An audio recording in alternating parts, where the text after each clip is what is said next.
It's going live now. Yay.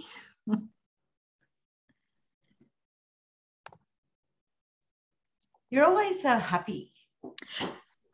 I try to be, you know, even if we are in this lockdown, you know, I'm healthy. I don't have a need for anything that I don't have access to. So I count myself blessed, you know, it's a way to complain if I don't have anything to complain. So yes. Well, that's a nice attitude. And you just like a little, ray of sunshine. But anyway, welcome, Fiorella. It's so nice to see you. Oh, thank you for having me and for chatting, you know, just for the next hour and add something different to this working from home week. How's it been working from home? I felt that I have been working a lot more than when I'm not working from home.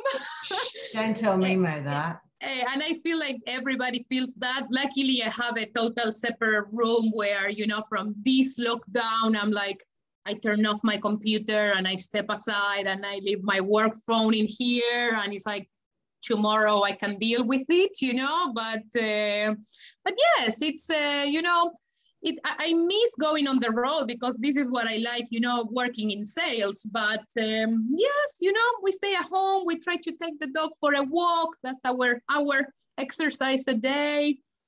Cook, catch up with Netflix series, you know. What are you watching on Netflix? Oh, I'm finishing watching Suits. I've never watched it, and I'm on season 8. During the previous lockdown, we watched The Big Bang Theory. What else? I watched Money Heist. That it's a Spanish. I watched that. Yeah, so it just came out the 5 episodes, and no, that's just, you know, random things. When we don't know what to watch, we just play something that we have already watched, you know, so we can be on our phones while we have the TV, you know. You're funny. And your husband's a chef as well. Yes, he had it rougher than me because he's been at home for the last 2 months doing nothing. So from working, you know, 14 hours a day to doing nothing, he's been scratching walls. That has been really tough. That is really tough, especially because, you know, as chefs, we're just, you know, you're just always so busy. So, yes. So tell me, whereabouts, so were you born in Italy? No, I was born and raised in Argentina. Really? Yes. So I'm a Latina lady. And so was your family originally from Italy? Yes, so my nonos, my grandparents, two of them, they were born in Italy and then came to Argentina during the war. The other two, they were born in Argentina, but from Italian parents as well. So I have Italian passport as well. That's why after, you know, many years now, I'm studying Italian as well. just so the embassy doesn't get pissed off when I go and I'm like, hey, can we speak English, you know? So how many different passports do you hold? At the moment, 2, and I'm waiting for my Australian citizenship ceremony, so then I can have 3. That's so exciting. So when did you became an Australian citizen this year? Yes, I did my citizenship test and interview in April, but then due to the lockdowns, obviously I was not able to attend the ceremony. So just waiting for that as well. Well, congratulations. You're now Thank you. part of Australia. Yes, I consider myself a citizen of the world. I love that. So let's talk about that. How many different countries have you lived in? So I lived in Argentina, in the US, in the UAE, in France, in the UK, and in Australia. 7. And Australia was obviously your favorite, but besides Australia, which one did you love? Look, I think that every experience was really different. And my first place where I lived when I was like 20 years old, out of culinary school, I moved by myself to New Orleans in the US. So being a 20-year-old in New Orleans, it was a party every day. And that was so much fun. I made friends for life. And the whole team over there was really young. So we were really, you know, a family, and we were all from everywhere else. So we were, you know, always together. Then the UAE, I lived in Dubai for almost 7 years altogether. Oh, yes, and that's the first country I went, you know, saying, okay, let's go to the Middle East by myself. And then I met my husband in there. So we then left, and then we came back together to a total different city, you know, because Dubai grew in like 3 years, like crazy. And yeah, we were there for 5 years. I love Dubai, the lifestyle you get there, you know, it's difficult to get it anywhere else, but, you know, you have to work long hours and in a different culture. But I think that from there as well, I learned how to work, you know, and interact with a lot of different nationalities and cultures. And it helps you learn as well from things that you didn't know before. But then London is my favorite city. It's like, I love living there. I don't know if I would go and live again, but to go in on holidays anytime. Wow. So what made you get into food? What inspired you? I remember cooking with my nono and with my nonna from, you know, when we were kids, Sundays, it was always pasta Sunday, and my nono making gnocchis every 29th of the month. In Argentina is gnocchi day. And yes, I think that, you know, my nono grew up in a farm, so he used to make his own salamis and pickle, you know, his own vegetables, and he brought back, you know, he brought that to Argentina with him. And it's something that he did, you know, until the day he passed. So I think that from a very young age, it was a matter of food meant family and sitting around and everybody screaming at each other, you know, who was right. And yes, and I love it. And that's what it reminds me every time I cook. I like to do comfort food, you know, that people can just sit for hours and talk and enjoy good food. So yes, that's what got me in there the first place. And whereabouts did you start your culinary journey? Well, so I wanted to go to culinary school when I was still in high school, but we didn't have the money, you know, to pay at that time. I don't know what prices are nowadays, but, you know, 15 years ago, it was like, oh, the new thing to study is culinary, you know, and it was quite expensive. And I started to study communication in uni. And after a semester, I went to my mom and I'm like, Mom, no, uni is not for me, you know? So my aunt, she actually helped me out and paid for my full first year of culinary school. So I was so happy doing that. I then traveled to the south of the country to do my internship. And as soon as I finished culinary school, my mom put me on a plane for the opportunity to go to New Orleans and, you know, experience this amazing industry. What an amazing mother. Like, that is the most precious and selfless gift that somebody could give to their child, a ticket to go and experience another country. Look, coming from Argentina, where, you know, it's a country that suffered a lot of economical and political issues, you know, obviously the most difficult, I'm not a mother, so I don't understand, but I'm guessing that it's a very difficult thing to be apart from, you know, from your kids for a very long time. So for her to you know, to push me to go and take advantage of that opportunity, it I don't know, it showed me a lot of strength for my mom, but that's something that you see many years later of how she helped you develop all of this. And, you know, I remember from those days that it was always an argument of like, why? No, I have a great life in here, you know? But she saw that if I would have stayed in Argentina, maybe my opportunities, they wouldn't have been able to be, you know, as great as everything that I lived. So yes, I'm very thankful for that. Yeah, and have you got brothers and sisters? I have a sister that she's still back home, and she has her own Beauty Institute, and she's a nutritionist. So she's always asking me, for recipes. And then when I send them to her, she's like, oh my God, that's so much butter. And I'm like, well, you're the nutritionist. You replace it. You replace it with something healthy, but it will not taste as good. Isn't it funny how two people can come from the same parents and yet be so different? My sister is exactly the same. I could not get enough butter, and she doesn't even eat butter. I remember the first time that I went back home and I made, like in my family, I don't remember eating risottos. We were more of the pasta people, So one time I went and I made a risotto at her house, and she's like, you're using all that butter just for like one little pot of risotto? And I'm like, but that's the secret of like a nice, creamy, tasteful risotto. So yes, and she was such a picky eater that I remember being a kid and not being able to eat an orange sitting next to her because of the smell.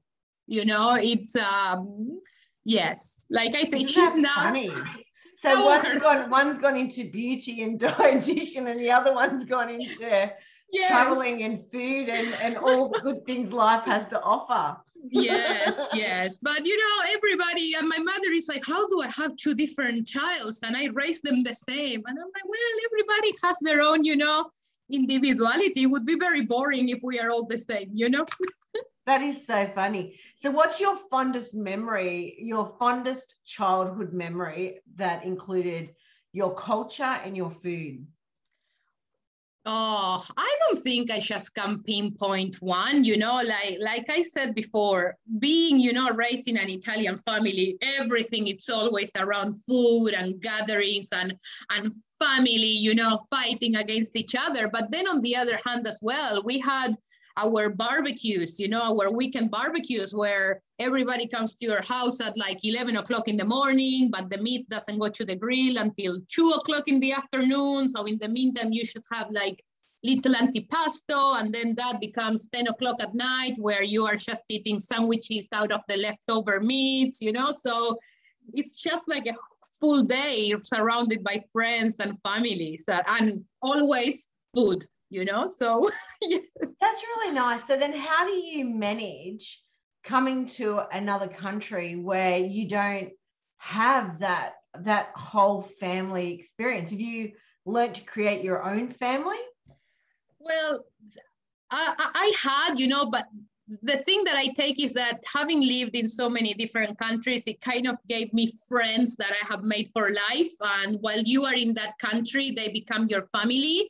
And even if their families are there, you have people that they just welcome you into their family. Like, oh, now I'm a new cousin, And I'm lucky that here in Australia, we had some friends that are now our families, and we are invited for Christmas and New Year's and Easter, And then as well, in every country, especially in the Middle East, where everybody doesn't come with their own family. So we are just like, hey, I'm here by myself. So those friendships become so strong in such a short period of time that you always rely on each other, And when you go and work, let's say for a hotel in the Middle East, usually you live in a compound with all the people from the hotel. So you see these people on regular basis. And yes, and if you are open to it, it doesn't need to be a lonely road. You just get the best out of it.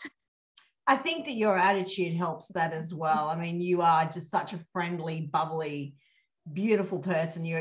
As soon as you meet you can't help but like you. Thank you. I think that many people would disagree, but that depends on the other person's attitude as well. We don't care what other people think. We're just having, it's that's just how I found you to be. And you're very interesting, and I think that your journey has been one that so many people can learn so much from. So you lived in Paris? Yes, for 10 months. And how was that? Did you enjoy Paris? I didn't enjoy the work experience over there, just because I think with the language, there was a big barrier, and I didn't got the right support of, of people at the place where I was working. But look, I took it as another experience. I got to see Paris on the day-to-day basis, and I was able to escape, when I could, overnight to different countries in Europe because they are so close to each other. And then I got a full month after I decided, okay, Paris is maybe not for me. My mom came on holidays and we were together there for like a full month. And Paris is so beautiful. And every little street has something amazing. And, just the walk through the river during the night, it's, mesmerizing. And yes, look, I just try to take the positive from everywhere. And even if it's a bad experience, it's like, well, I learned, I've been there, now let's move on, and yes. So with all of the different countries that you've lived in and all the different cuisines, like you've got a real international culinary repertoire. What have you done with that? Like, have you fused it all together, or you keep everything quite separate? No, look, I think that every cuisine has its own identity, and even Italy as a whole, it's like, if don't you dare bring the northern food to the south, it's like it's a scene. So, I just love to learn, maybe take different. Look, for me, when it comes to food, there's only a certain few amount of chefs that invent, or fusion things on a correct way. I just take inspiration and, try to use it from different products, sometimes work, sometimes they don't work, or maybe take a technique from, doing something and applying it to something else. Sometimes it works, sometimes it doesn't, but at least it keeps you, I don't know, it grows your knowledge, and, the more knowledge you have, the better you can move forward to the future, So I like to enjoy, everything out there, and at least try everything once, even if I don't like it, then I know I don't like it for a reason. And what's the weirdest thing that you've ever eaten or had to cook? I think it's probably not weird to the culture. That's not yes, fair. of course. Look, what would be the weirdest that we would think to be weird? For me, but this is a delicatessen, like in the Middle East, is the camel's hump. It's like they serve it, or, as in weddings, and you're like, what? I have never seen that in my life, but hey, it's there. But then as well, the first time I went to New Orleans, alligator sausages is like, it's a specialty of the region. Or when I remember in London, one of the weekend markets, they had a stand with like zebra and crocodile and camel and all these different meats that you're like, oof, if I wouldn't be standing here in this market, I would probably never have tried them, but yes, those things that we don't eat on the regular basis. No. And do you make your own pasta still?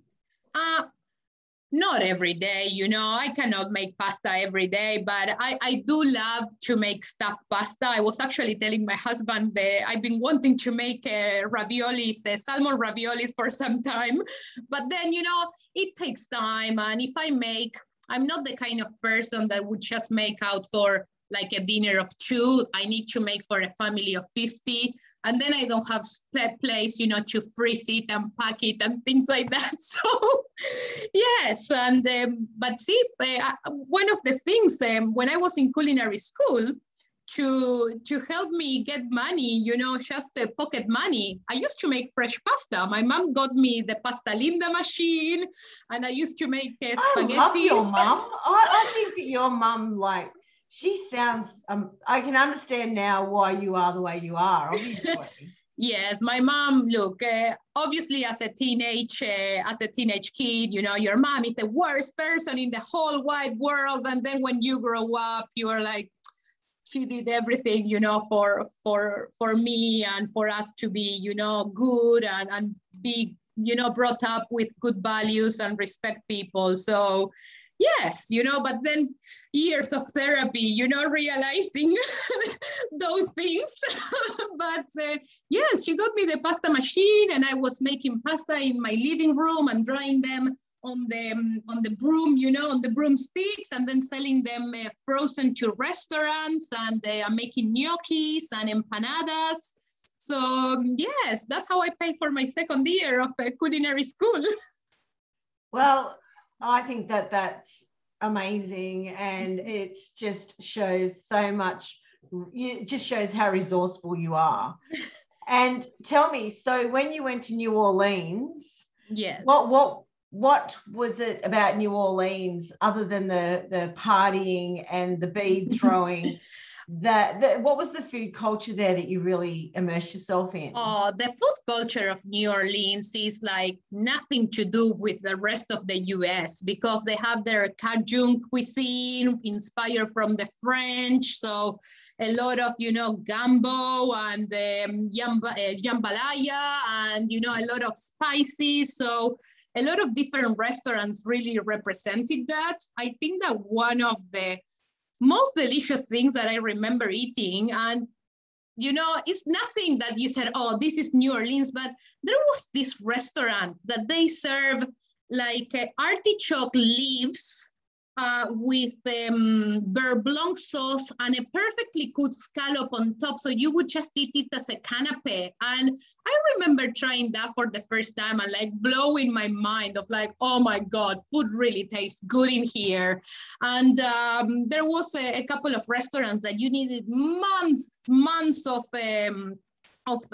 reservation time, to get in. And then you go and it's like the best crab cakes you have ever eaten, or the best gumbo. And you're like, yes, this is what's all about, or even the little stall in the corner, just, you see, oh my God, this is disgusting, but it was the most delicious thing that you have ever tried in your life, So yes.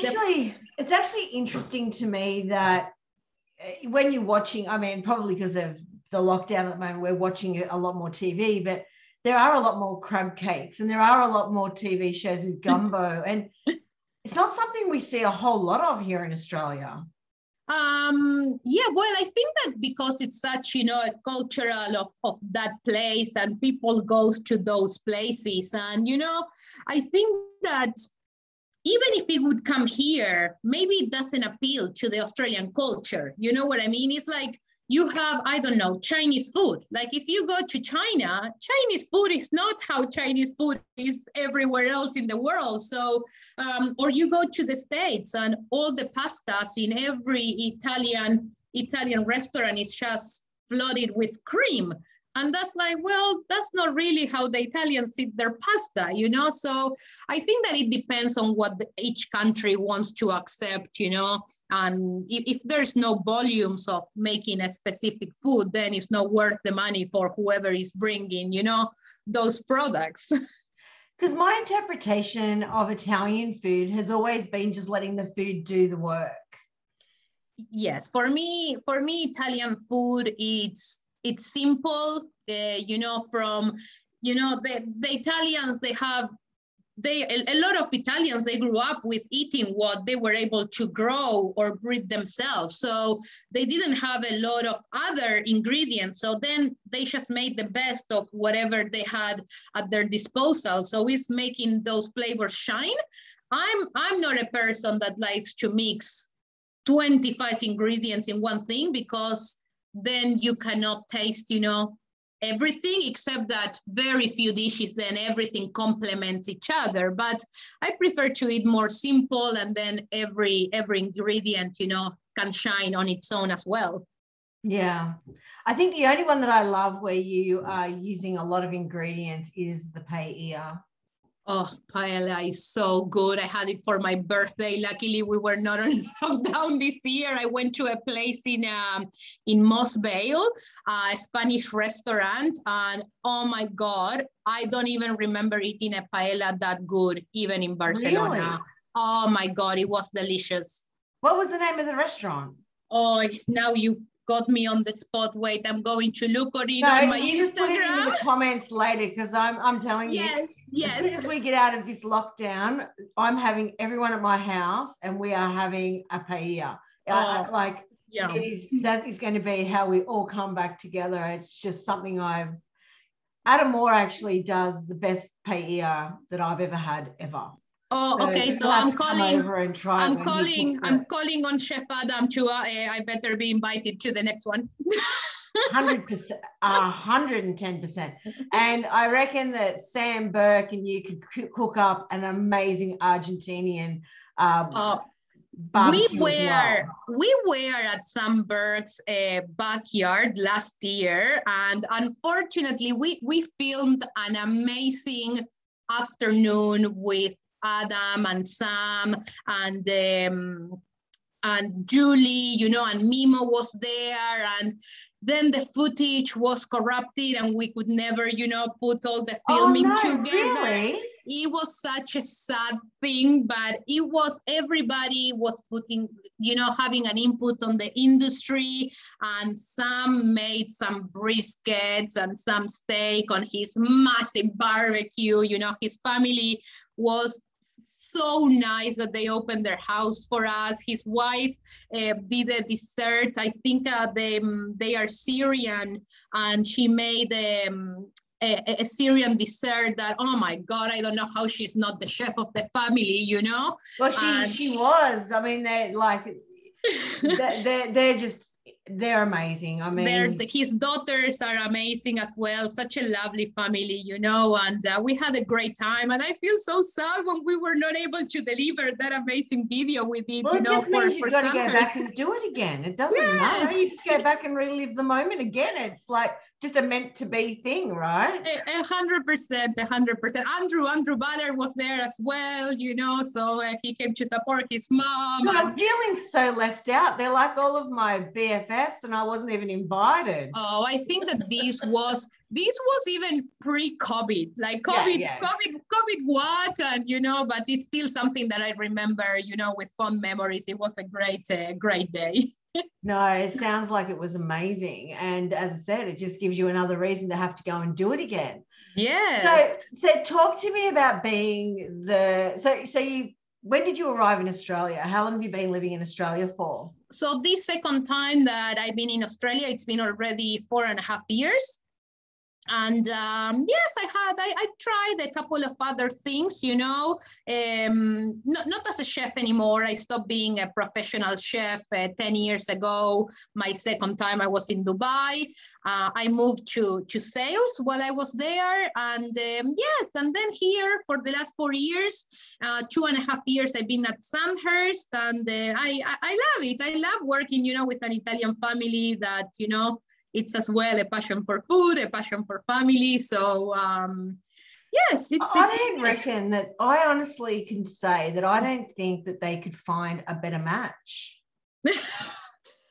I swear, when I went for an interview with Sandhurst, I was with Sophie, our HR manager, and Brett, that at the time was the New South Wales state manager, and we clicked so well, you know, and then they were telling me about the company, and they were ticking like almost every value that I had as well, you know. So yes, look, and I had the opportunity to not only be on the sales side, but as the corporate chef. So I like the flexibility and the different things that, you know, each of the positions bring. So it's not a monotonous, you know, job every day. So it gives me the opportunity to play with Sandhurst products and show everybody that it's not just an antipasto product that you put in a platter, but there's so much more that you can do. No, I think so as well. And I love the fact that you can pull on that international cuisine and the experience that you've had to understand these products that Sandhurst has better. Yeah, so this lockdown, what I've been doing is, you know, that we're working from home. I've been going through like menu developments and trying to, you know, to add different cuisines. And even, look, I think that the important thing is with food that it's just an inspiration for chefs to create and say, hey, I didn't know I could do that with a pickle or an olive, you know, and then at least they see a basic of a recipe, and then they can play with like spices or, you know, or different ingredients from different cultures and make it their own, but at least they know those products are able to do it. Yeah, and I think also too that with the and this is by no means meant to be coming across as like a Sandhurst pitch. Yeah, I'm kind of trying to use this as as an awareness piece for chefs that we have got the skill shortage, and the products that Sandhurst have fit so well. They can fit so well into our menus because they've got the diversity, but they've also got the quality, the consistency, and you can create some great shared options with them. Yes, look, I think that, you know, being a chef and then being on the sales role, you understand a little bit better what the expectations of the chefs are. And, you know, I know that if I would still be a chef, you know, right now, and somebody comes and tells me, oh, you know, this is our pesto. And, you know, a lot of people is like, well, we do our own pesto. And it's like, totally fine. Everybody has the right to make their own. And maybe you have your grandmother's recipe and you are super proud, but not everybody can do that, you know? So getting a product that you can have consistency, you know, and doesn't matter if you have a chef in your kitchen or not, I think that on today's day is very important, you know, and I think that the shortage of chefs, it's something that we will see at least for the next 12 to 18 months as a struggle, because, you know, for me, this is a very sensitive subject because, you know, I feel I really love this industry and seeing how it's suffering because the lack of chefs and chefs looking for other jobs, you know, and not coming back to the industry, you know, it's causing a pain. So look, whoever is doing whatever they can to help with that, I think that they should be welcome. Yeah, no, I absolutely agree. And so when it comes to pesto, do you roast the, like in your, like from your belief, do you roast the pesto, do you roast the pine nuts or don't you roast the pine nuts? Well, see, Sandhurst pesto is done with cashews. So when I told Nona the first time that I made my pesto with walnuts from my family, oh, no, you know, but see, for my family always made pesto with walnuts. If I do it at home, I do it with pine nuts just because I'm not a massive fan of walnuts, and I do toast my pine nuts. I like that little, you know, roasted flavor that can add, you know, a different layer, but everybody has their own recipe with garlic, with no garlic, you know, with Parmesan cheese or Reggiano cheese. And I know there's so many different takes on what is the perfect pesto, and you know, when you said before about how you can speak to chefs about pesto, and it's like, well, we make our pesto, and it's like, and then others, they have a specific pesto that they really like, and then is it sun-dried tomato pesto or is it a basil pesto? Like, pesto is paste, right? Yes, it's look, I think that everybody's, if you feel proud of what you are doing, and again, I think that if you're, at the end of the day, if their customers love it and they keep going back for that, then that's a good thing. You know, I think that that's the piece that that chefs and even owners of restaurants or cafes need to understand, that it's not about what they like, it's what their customers would go and pay for, you know? So that's where you need to listen and pay attention to. That's why I just love you. So how do you see this playing out? You know, we had the notice come through today that we're like going to be opening up the industry. I think it was the 16th or 18th of October. And we're all going to be starting to venture out, and the lockdown restrictions will start to ease. How does a supplier, or how do you start to make connections back with your customers that are basically not going to have a lot of notice as to when that date will specifically be? Does that concern you? I was thinking about that like today, of like, even if I stay in touch with my customers, you know, by email or by text message or by calling out, you know, I still work in sales and my job is to sell. I think that right now, just to pick up the phone and say, hey, I haven't received an order from you this month, it's very insensitive. You know, everybody is just fighting to stay operational, you know, and what to do with the stock that they have. And yes, that's, you know, I don't want to go and say, hey, you know, I still need to meet my target for this month. So I've been there informing my customers every single week of the stock availability. This lockdown, again, I don't want to say, you know, this is not the Sandhurst show, but, you know, in this second lockdown, Sandhurst haven't canceled containers like we did on the first lockdown, you know, so we have plenty of stock, so we are ready for when everything reopens. And I think that it's going to be a massive boom and everybody will be super busy because we just want to get out.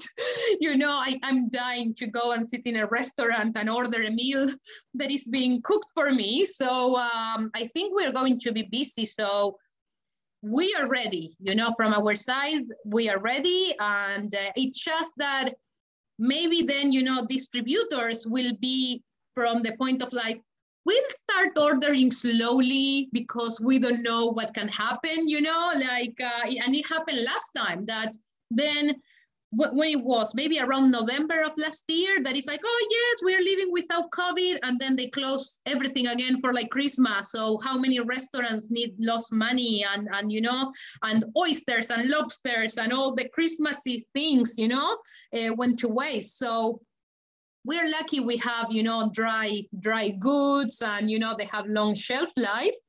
But yes, we are ready. I just want to be able to be face to face with my customers and, you know, reestablish those relationships. They were not lost, but, you know, after not seeing them for so long, it's like starting from zero, you know, all over again. So putting on a chef's half hat and a salesperson's half hat, we come out of lockdown and we think that the industry is going to go boom and it's going to be really busy. And I don't disagree with you. I mean, we're on the doorstep of Christmas and people are going to really want to come back together and to enjoy some time celebrating what's been a freaking nightmare. Yeah. But like, how do you deal with that when you then find that the businesses are going to be just too busy to be able to spend time with you? Look, I think that, and this is something that I did for my presentation for the FSAA, for the Business Management Scholarship, and we needed to... Congratulations on that, by the way. You must be... I'm so proud of you. That is such a massive accomplishment. Thank you. So our task was to show how COVID has affected the food industry supply, and one of the solutions of how to move forward that I have mentioned is that I think that a lot of restaurants and coffee shops and even clubs, what they need to do is like make a smart pantry, you know, consolidate products that you can use in multiple, you know, dishes. So you are not wasting big bucks on a product that you just only use for one dish, you know. So in today's world, you have so many products that you can combine in different ways to create a lot of different, you know, things. So that's going to be, I think, key for cafes, restaurants, pubs, and clubs to control their food cost, you know. As well, maybe make menus that are adaptable for takeaway as well. So if this comes, you know, we have another issue similar to this, then... Which we won't. Oh, crossing fingers. That's what we said after the first lockdown, you know. We've all been vaccinated now. Yes, I think that's the key, you know. At least now we are vaccinated and we just have to learn to live, you know, with it. But yes, maybe, look, these challenges, I think that if people don't learn from challenges and issues that we pass through, then what's the point of moving forward, you know? So, okay, what better things we could have done through the lockdown period and improve them, not just when a crisis comes, but on your ongoing basis, you know? Yeah, I agree with you. I think it was, I would never have ever predicted or wished what we've gone through ever on this industry, but I think it was a good opportunity to kind of hit the reset and look at the processes and what we're doing and see where we can actually streamline it and look at being able to get a bigger bang for our buck, right? And that is a real big opportunity coming out of this lockdown right now. Would you not agree? Yes, yes. Look, I think that as well, something that this lockdown, at least it showed me, and I think that to most people is, and seeing how chefs are leaving the industry, people need to start realizing that chefs are a very valuable asset to, you know, their businesses, and the dishwashers and the waiters and everybody that makes a restaurant, a club, a pub, a catering company function, you know. And I think that this time was maybe a little better handled than the previous time when all the redundancies were made and okay, now I don't need you, I don't give you hours. I don't blame owners or anybody, it's just something that happens, but really to value employees on the regular basis. So, you know, they feel like they are a valuable asset to whatever they are doing. And, you know, and if you have a happy employee, you know, if you're not on the business, like on the day-to-day business, they are the ones running it. So if you, you know, don't keep them motivated and show them support, why they would run your business like you would, you know? So I think that that's an important thing to take, that people are not disposable on now we are open, I need you, now we are closed, well, that's your problem kind of thing, you know? So yes, I think that I take that away from this as well, that not everything is like work, and you feel guilty if you have to call off, you know, a day of work and to tend, you know, to a family member. Everybody had losses, so yes. Yeah, it's interesting. And one of the other benefits that I've seen come out of this lockdown in particular is businesses looking at cross-training. So not just having people working in one role, but cross-training them across multiple roles, especially in the hotel space, because, you know, this industry is not just kitchens and front of house. I mean, we've got housekeepers, we've got people that do the chemicals. Engineering, yes. So huge. That it's been really interesting to see that businesses have taken on the thought of actually cross-training their employees, which I think is fantastic. That's really smart, you know. And you are talking like that on, you know, let's say on a hotel, like 200 employees, you know, venue. But imagine if you have a cafe with one person in the cashier, one waiter, two chefs, and, you know, a dishwasher. Imagine if your head chef calls off sick. What, you don't open the restaurant for the day? So to having that cross training, you know, it means that you can actually stay open for an extra business day, and, you know, you can generate income. You know, that's just smart. So do you think that being married to a chef, which you know you are, do you talk a lot of shop? Like, are you always trying to right the wrongs of the world and trying to put your thoughts together? Do you talk a lot about it? Look, food and talking about the industry and what's happening in other places, you know, it's part of our day-to-day life, especially because 90% of our friends are within the hospitality industry. So imagine when we used to get together and maybe we had one or two friends that they were not in the industry, they would just be bored the whole evening because all we talk about is food.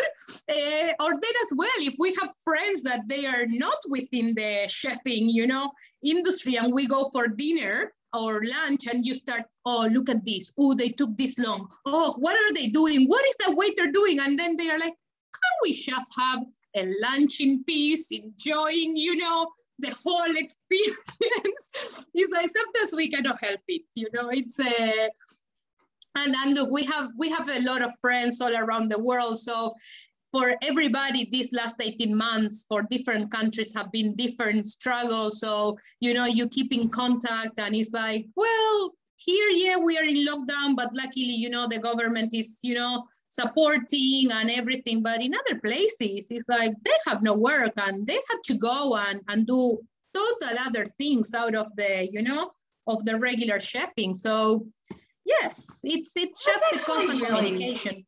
That's really interesting. So has there been any learnings come out of what other countries have done that you thought, what a great idea, and why are we not looking at that in Australia?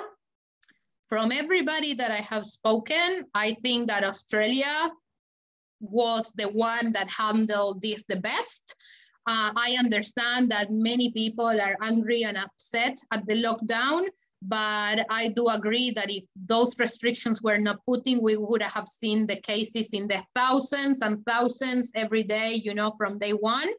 And like I said, coming from a country like Argentina, or my husband coming from a country like India, that we can be here and the government can give you support, and even on the first lockdown, we were able to put a hold on our mortgages or loans, or get help with private health insurance, and, having JobKeeper. I would tell this to people overseas and they could not believe it. Like, they could not believe it. So the other countries, they didn't have any type of governments, not all of them, but some of them didn't have any government support. Like, I think that in Argentina, some people were entitled to do a claim like one time. I think as well, my uncle that has a restaurant in Italy, he was closed for almost 8 months. And I think that the government, all it was like a one-time 1,200 euro support. In the US, so how did he survive? Well, luckily, they have a beautiful restaurant outside the city where they are at, and it's like an old stone building that they live on the apartment upstairs, and the restaurant is downstairs. Okay.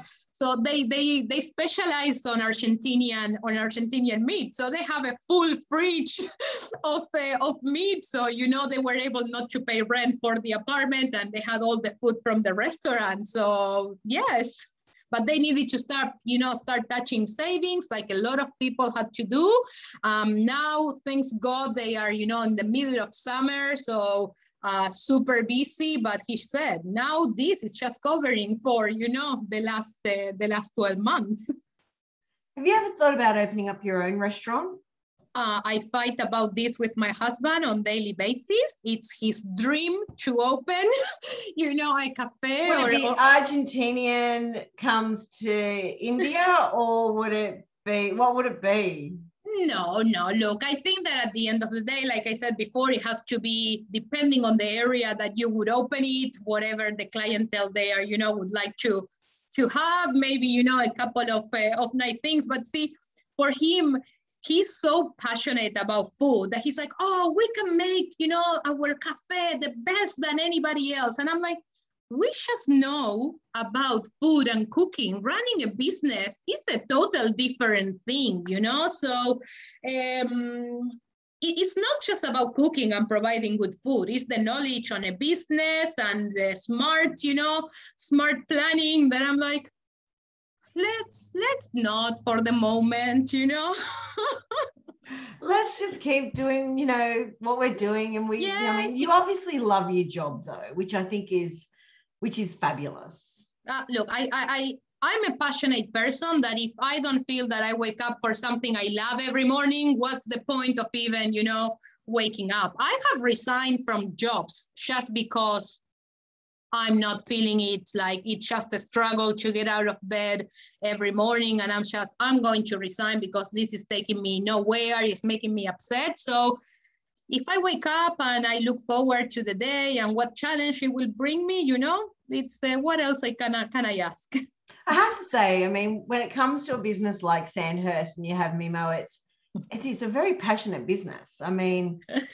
Like they talk about the products with so much love. It's like, look, it's like that Italian love. It's not only Mimo. I remember before this lockdown, no, it is. I think he's just It leader comes of from it. Nono Beans, that 32 years ago, he started making, his pickles and the mixed marinated olives, and they are herb mixes that we are still using now, 32 years, after they opened Sandhurst. And I remember before the lockdown, we all went, Mimo asked me and Maria from marketing, he's like, oh, Beans wants you on his kitchen. He wants to show you something.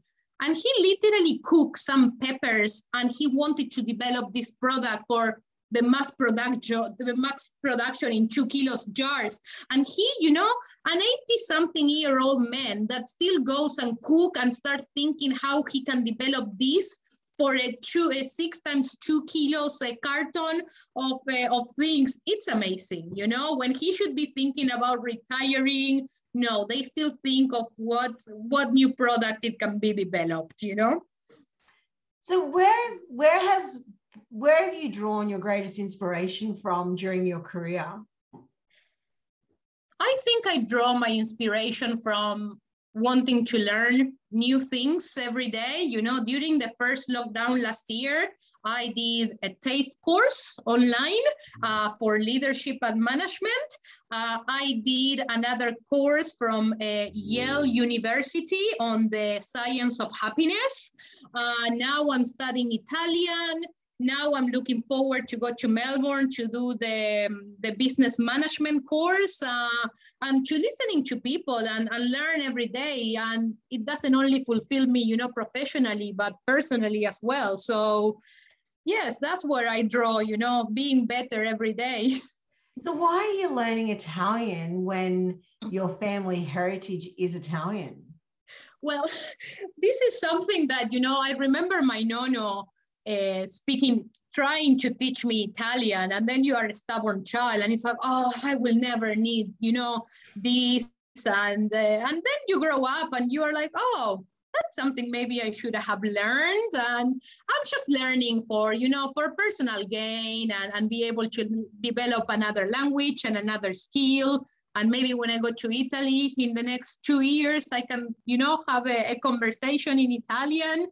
But, that's something that I have spoken to Nonna and to Mimo several times, I think that the Italian immigrants that came to English-speaking countries, they always kept speaking Italian at home because the languages were so different.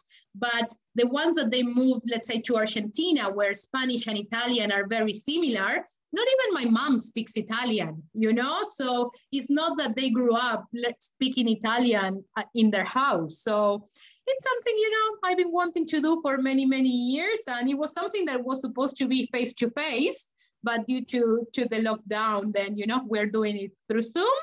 And it's been great. So how many languages do you actually speak? Oh, I'm native Spanish speaker, and I speak English. I hope so. I hope everybody's understanding. And I always you're actually doing really well. I've even kept up, and I'm dreadful. Thank you. I tried learning French while I was, in France, but I had, one of the things that I couldn't, manage in France was that I was trying to speak French, but people didn't have the patience to understand French in a different accent. So, it was really challenging, but I just know a couple of words, but officially 2 languages. And what's your favorite book? What do you use to, what do you draw on when it comes time to try and learn a little bit more about food?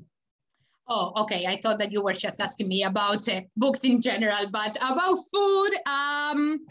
Look, I take food.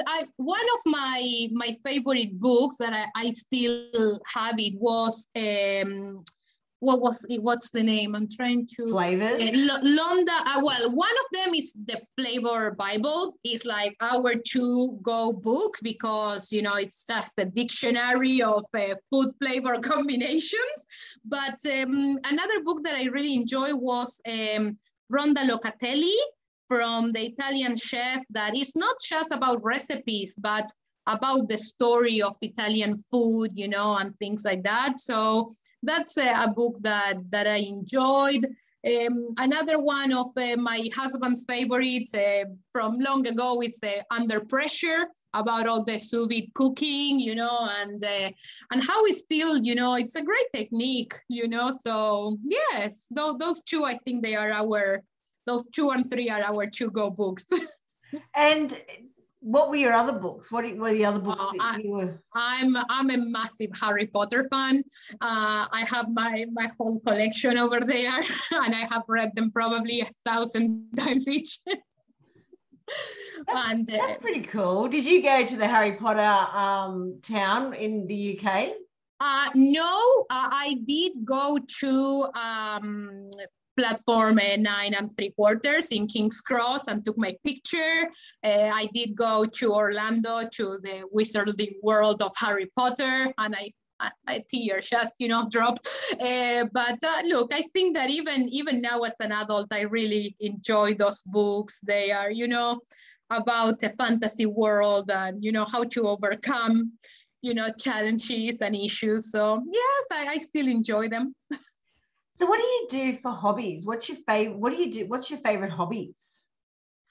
I like to read. I like to cook whenever I have time. You know, I go and whip something up, or, you know, just to catch up with friends for a coffee. I like to try different cafes. I think that Australian cafe culture, it's great because you know, even if, you know, avocado smash is a thing everywhere, I always like to see how a lot of different, you know, cool places are doing their own twist on it, or, you know, how maybe. That is so funny. That is so funny. You know, the one thing that annoys me is Caesar salad. There's a right way to do Caesar salad, and I know that everyone will go blowing up about this, but why people want to play around with a traditional, like, Caesar salad blows my mind.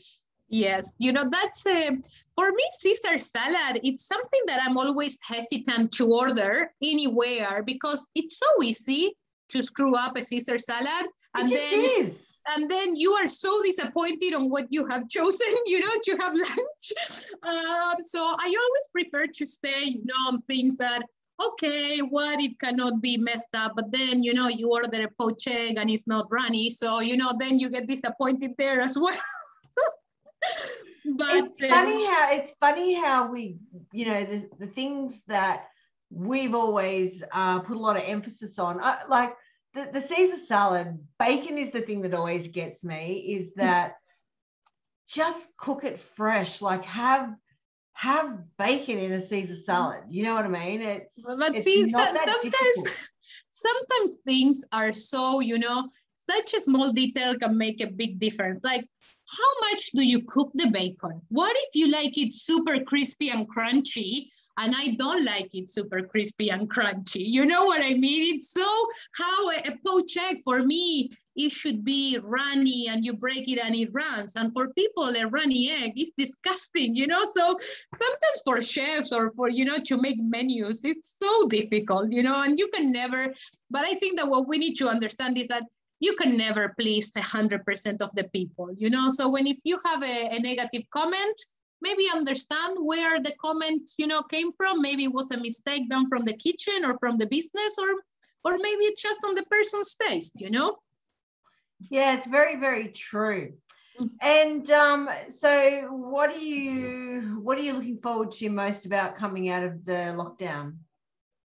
First to see, you know, all my friends and catch up and see what's been going. I'm really looking forward to go back to the office and do our Chicken Fridays. You know, we always do, it's a chicken. What's Chicken Friday? So in Sandhurst, every Friday lunch, it's we order a roasted chicken with salad from a local place in Miranda. And even if I'm, you know, on the road, I always get the text, Fio, are you coming for lunch on Friday? If I'm close by, I'm like, yes, I'll go and have lunch in the office, you know? And now we've been doing with all the ladies of Sandhurst, the Chicken Friday virtual Zoom meeting, where it's just, you know, a half an hour or 1 hour, where at least we get, you know, to talk and distress. And if somebody's on the border of killing a family member from working from home, you know, they can express their feelings over there. So yes. Well, they're like, wow, wow, wow, wow, getting into their chicken. And today, sorry, Vanessa, I just wanted, I know we are close to finishing time, but today is Are You Okay Day. And thank you. Yes, we received an email, you know, from Sandhurst, from Iman, from Ray, you know, expressing, you know, the importance of the staff member.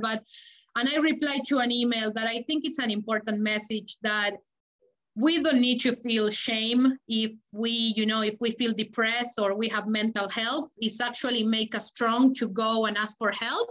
And I think that is something that it hits everyone, you know, and sometimes people don't think they have the support, or they have a person to go and, you know, and say, hey, I'm struggling with this.